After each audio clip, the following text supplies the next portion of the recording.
महाराष्ट्र एकीकरण समितीच्या वतीने बेळगाव येथे आयोजित करण्यात आलेल्या कन्नड सक्ती विरोधी आंदोलनाला परवानगी देऊ नये अशी मागणी करत कर्नाटक रक्षण वेदिकेच्या पदाधिकाऱ्यांनी खानापूर तहसीलदार कार्यालयात निवेदन सादर केले। कर्नाटकची अधिकृत भाषा असलेल्या कन्नड विरुद्ध होणारी कोणतेही आंदोलन राज्याच्या भाषिक आणि सांस्कृतिक अस्मितेला धक्का पोहोचवू शकते। त्यामुळे अशा कार्यक्रमांना प्रशासनाने परवानगी देऊ नये असा ठाम आग्रह निवेदनात करण्यात आलाय। ಕನ್ನಡವನ್ನು ಕಡ್ಡಾಯಗೊಳಿಸಿ ಸರ್ಕಾರ ಈಗಾಗಲೇ ಆದೇಶ ಮಾಡಿದೆ।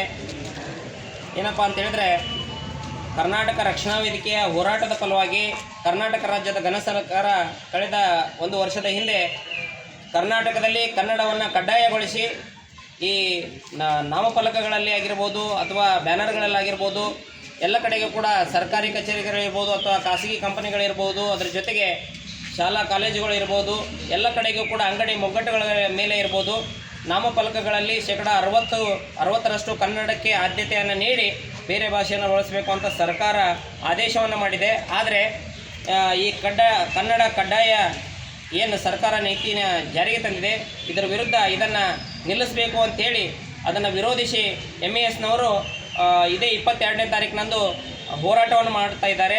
ಆ ಹೋರಾಟಕ್ಕೆ ಸರ್ಕಾರ ಯಾವುದೇ ಕಾರಣಕ್ಕೂ ಅನುಮತಿಯನ್ನು ಕೊಡಬಾರದು। ಒಂದು ವೇಳೆ ಅವರ ಈ ಒಂದು ಹೋರಾಟಕ್ಕೆ ಅನುಮತಿಯನ್ನು ಕೊಟ್ಟಿದ್ದಾದರೆ ಕರ್ನಾಟಕ ರಕ್ಷಣಾ ವೇದಿಕೆ ಇಡೀ ರಾಜ್ಯಾದ್ಯಂತ ಬೃಹತ್ ಪ್ರಮಾಣದಲ್ಲಿ ಪ್ರತಿಭಟನೆಯನ್ನು ಮಾಡ್ತದೆ।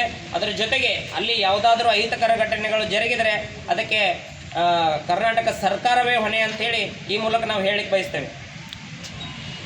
यावेळी कर्नाटक रक्षण वेदिकेचे तालुकाध्यक्ष विठ्ठल हिंदळकर, तालुका सहकार्यदर्शी भिष्टप्पा बनोशी, तालुका संयोजक श्रीकांत पाटील, तमन्ना गवनाळी आदी अनेक कार्यकर्ते उपस्थित होते। नागेश नायकर, KMM मराठी, खानापूर।